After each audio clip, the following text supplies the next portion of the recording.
See if this sounds like a Netflix bingeable series to you. Murderous threats, secret communications, family betrayal.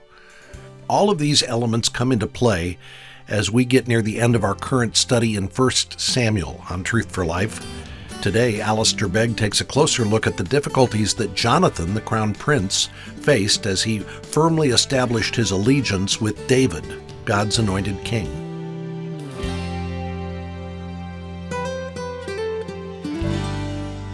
Now, in 1 Samuel and chapter 20, we're going to read just from verse 35 to the end, which begins, "In the morning Jonathan went out into the field to the appointment with David, and with him a little boy.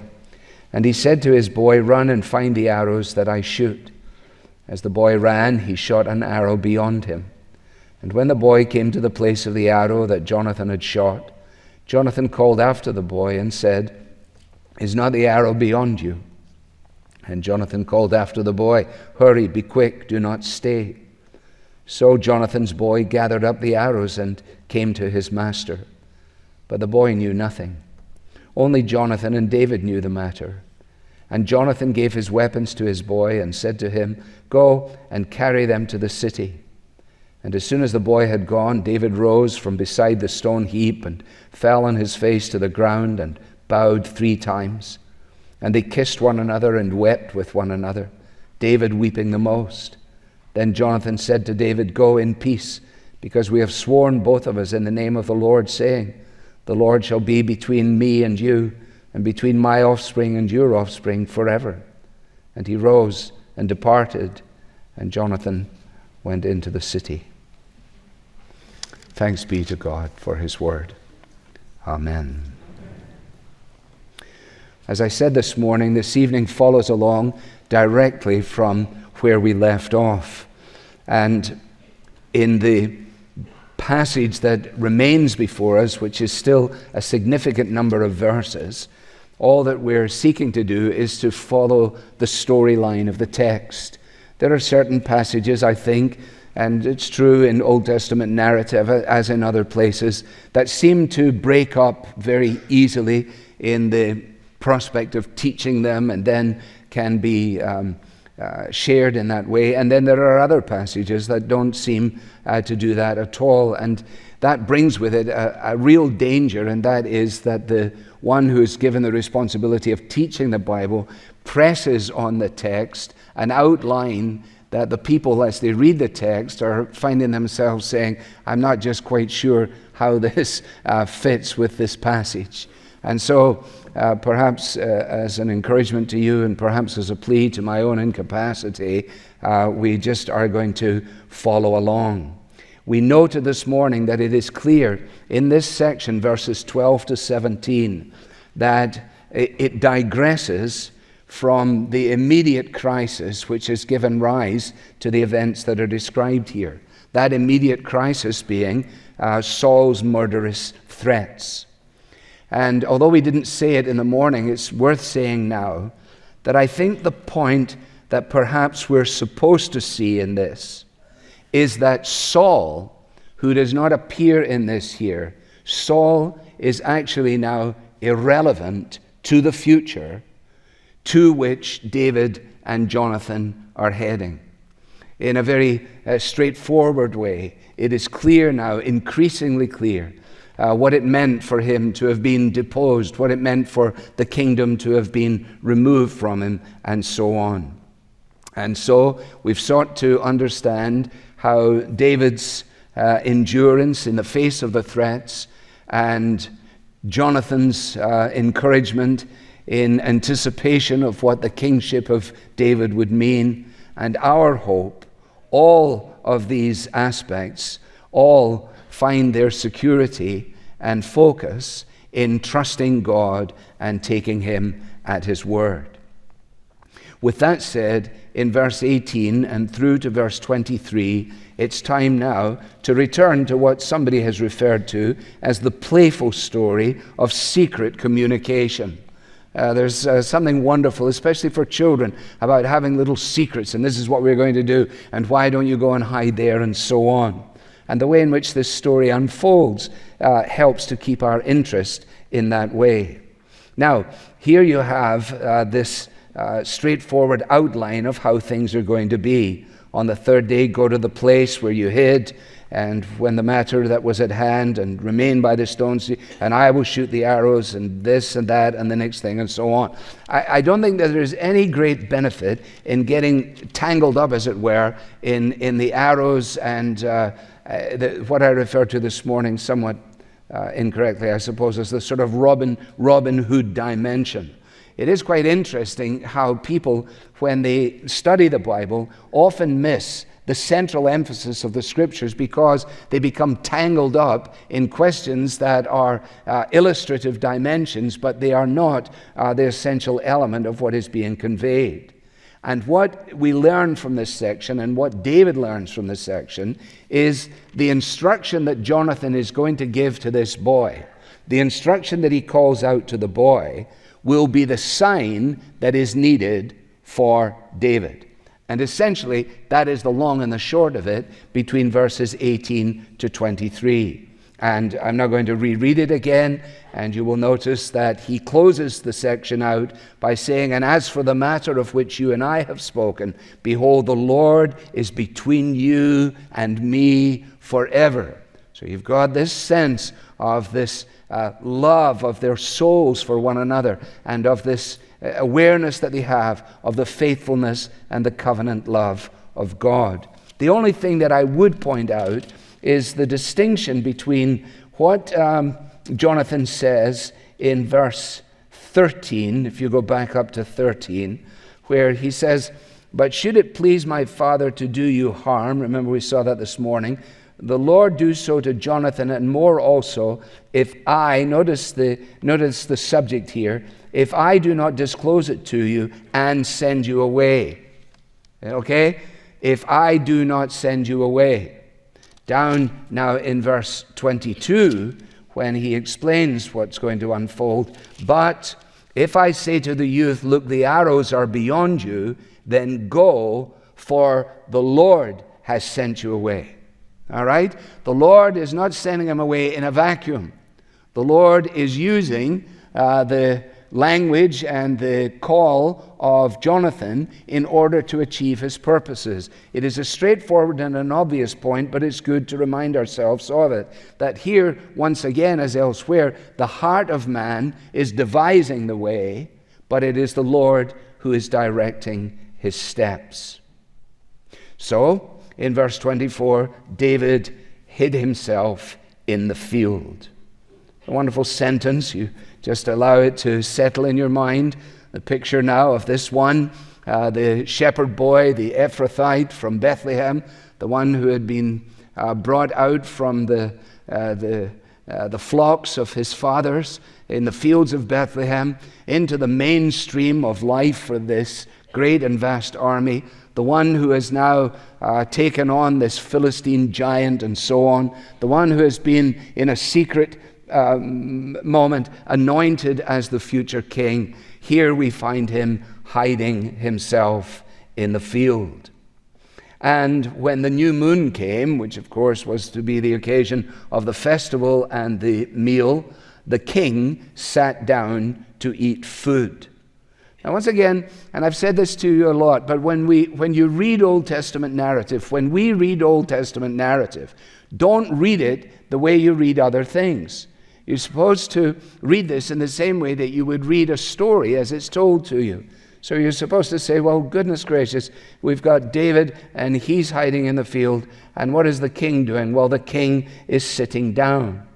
Now notice verse 25. Verse 25 is, if you like, this is a dangerous thing to say, it is an unnecessary verse, isn't it? In the sense that we know the king sat down to eat. But again, the writer is building the framework for us. He's building a picture for us. So when we read this story, we're beginning to say, oh, I get it. And the king sat on his seat, as kings do, as at other times. And then on the seat by the wall. Okay? And Jonathan sat opposite. And Abner sat by Saul's side. But David's place was empty. To which we say, of course it was, because he had hid himself in the field. The way in which this is described is in order to build for us the way in which this is going to unfold. David's place was empty, and yet Saul did not say anything that day, for he thought, something has happened to him. He is not clean. Surely he is not clean.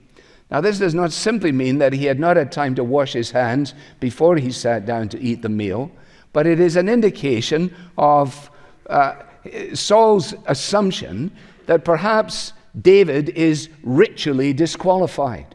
In other words, that there would be certain processes and patterns that would preclude somebody from actually participating in the meal at this time and in this kind of feast, whether it was a special Sabbath or whatever it really was. And so Saul is able to say to himself, well, probably that's why it is. So he didn't say anything at all. Actually, don't you think that he might have said to himself, it's maybe because I've tried to kill him 3 times. I've tried to kill the guy on 3 occasions, and I'm wondering why he's not showing up. But no, I don't know. No, he said maybe he's not clean. It never dawned on him that might be the case. Verse 27, but on the second day, Saul asks why David's place was empty. And he inquires of Jonathan, his son. Now notice how he refers to David. Why has not the son of Jesse? There is surely significance in Saul's unwillingness even to use David's name. David's name must have been a pain in his neck, more ways than one. The refrain probably was impossible for him to extinguish that phraseology running round in his head. Remember, Saul has slain his thousands, but David has slain his tens of thousands. Everywhere that you went in the community, David was a great one. David was a great hero. David is the future. David this, David that, David the next thing. And he can't even put the name, as it were, on his lips, and he refers to him in almost, I would say, a disparaging way. Well, what about this son of Jesse? Why has he not come to the meal, either yesterday or today? Now, fascinatingly now, in verse 28, in Jonathan's answer to Saul, he replies in a fashion that seems to suggest that he had the authority to give David permission to be absent, that David had inquired of him. Of course, this was a prearranged situation, as we know from earlier in the text. But you will notice the way in which it unfolds. Jonathan answered Saul, David earnestly asked leave of me to go to Bethlehem. If I'd been Saul, I'd be saying, why is he asking leave of you? It's not your party. You may be the crown prince. You're my son, but you're not the king. He asked leave of you? What else? Well, he said, let me go, for our clan holds a sacrifice in the city, and my brother has commanded me to be there. Now, if you take time to go back and check, and I suggest you may, in fact we all could, and that is go back to verse 6 of this chapter, where David tells Jonathan what his script is for this moment when it comes. Verse 6, if your father misses me at all, then say, David earnestly asked leave of me to run to Bethlehem his city, for there is a yearly sacrifice there for all the clan. But when you come to this, you realize that Jonathan, for whatever reason, has decided to embellish it a little bit. And when somebody gives you a speech, it's usually better just to stick to what it is they're asking you to say. They're not looking for creativity. They're not asking for poetry. They're simply asking you to do what they've asked you to do. And it was very, very clear. And for whatever reason, Jonathan adds these little bits and pieces. He said that his brother has commanded me to be there. He said that David said, my brother has commanded me to be there. So, once people start telling lies, there's no end to where it can go. This was a flat-out lie to start with. Now the lie's getting better by the moment. He's gone to a clan gathering, but it was because of his brother who commanded him to be there. If I was Saul, I'd be saying, I don't care about what his brother commanded him to be. I'm the king. So now, if I have found favor in your eyes, let me get away and see my brothers. That's the speech. He says, this is what David has said, and for this reason, he has not come to the king's table. Now, here is something that I'm not clever enough to figure out on my own, but with the help of Woodhouse, I can point this out to you. In the 29th verse, that little phrase, let me get away, is actually the same phraseology as we noted all the way through chapter 19, where it describes David fleeing. I won't go through all the verses. It's there in 10, 11, 12, 17, 18. You can find them for yourself. And what Woodhouse observes is, I think, quite helpful. He says, perhaps Jonathan may have slipped by embellishing the story, but only inadvertently by using this terminology, whereby he says that David said, let me get away, and thereby giving a clue to the real reason for his absence. The story of his life continues to be, and he fled, and he fled, and he escaped, and he fled, and let me get away. Well, how does this go over? We discover in verse 30. We're not surprised by this, but nevertheless, it is still something to behold. Then Saul's anger was kindled against Jonathan. He actually blows his top, as we say.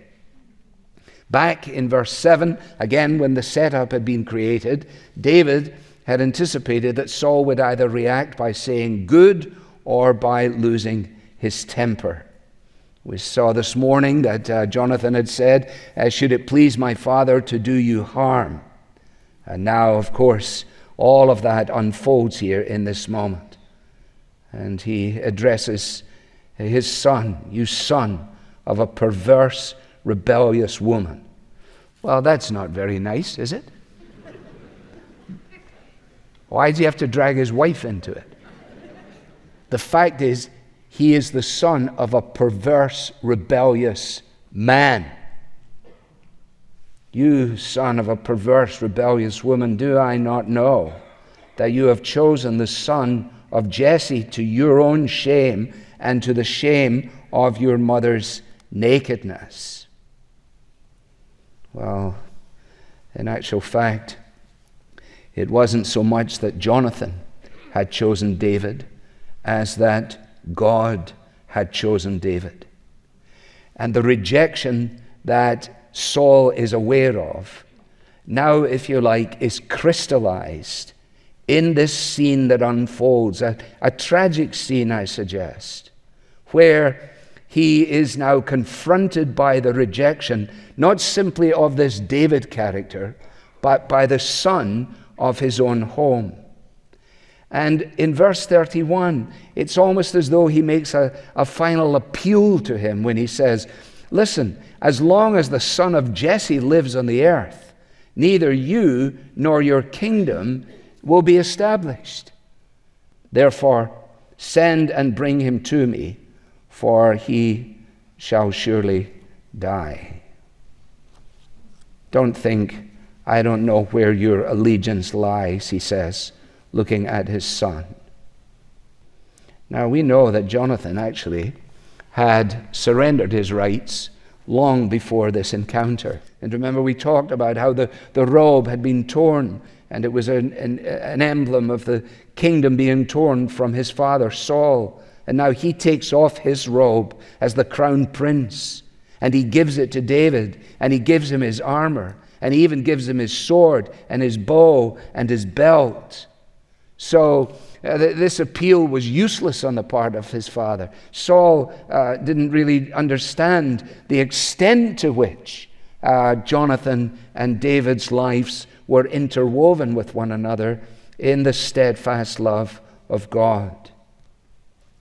What I find quite amazing here is that verse 32 begins, "Then Jonathan answered Saul, his father." Why? Why? This is mission accomplished. We have already been able to deduce the reaction of Saul. That's what the setup is for. If he says good, then we'll be able to send that message out. If he loses his temper and goes nuts, then we'll know exactly what we're supposed to do. So now we do know what we're supposed to do. And then Jonathan answered Saul, his father. And he said to him, "Why should he be put to death? What has he done?" Now I suggest to you that this is because of Jonathan's love for his father. His father says to him, "As long as this character, the son of Jesse, lives, you will never have a throne." Jonathan, realizing all that is to unfold here in terms of the vengeance of God against his enemies, not knowing how that will play out in the end of the day, says to his dad, "But wait a minute. Why? What?" And Saul now hurls his spear at him to strike him. Remember, Jesus says, "They persecuted me, and they will persecute you." David, the anointed king, has dodged the spear twice.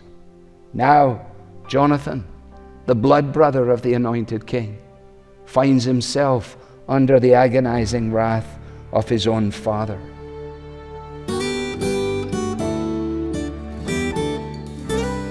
You're listening to Truth for Life. That is Alistair Begg taking us to the breaking point in King Saul's relationship with his son Jonathan. We'll hear more tomorrow.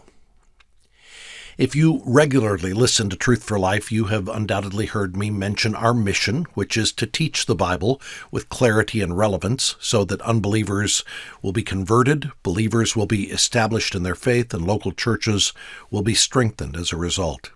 As this mission relates to the local church, we aim to encourage and equip pastors for the work of the gospel.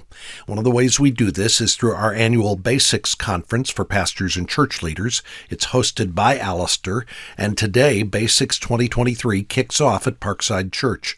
There are hundreds of pastors from across the United States, even some from countries outside the U.S., who are gathering to study God's Word together. Colin Smith and Herschel York are the guest speakers. They'll be providing instruction and encouragement over the next couple of days. Please join us in praying for the conference, that it will be a time of refreshment, that the men in attendance will be recharged and energized, able to return to their home churches to preach the gospel with boldness.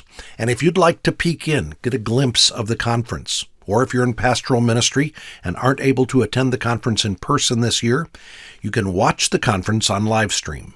It's free to view at basicsconference.org. Now, we also want to encourage you to take advantage of the book we're recommending currently. The title is The Air We Breathe. This is a fascinating book that explains how many of our important contemporary values have their roots in Christianity. Request your copy of the book, The Air We Breathe, today when you make a donation to support the mission of Truth for Life. You can do that at truthforlife.org/donate. I'm Bob Lepine. Today we learned how costly it was for Jonathan to declare his allegiance to David. Many Christians today face similar sacrifices for their loyalty to Jesus. Find out more as you join us tomorrow. The Bible teaching of Alistair Begg is furnished by Truth for Life, where the learning is for living.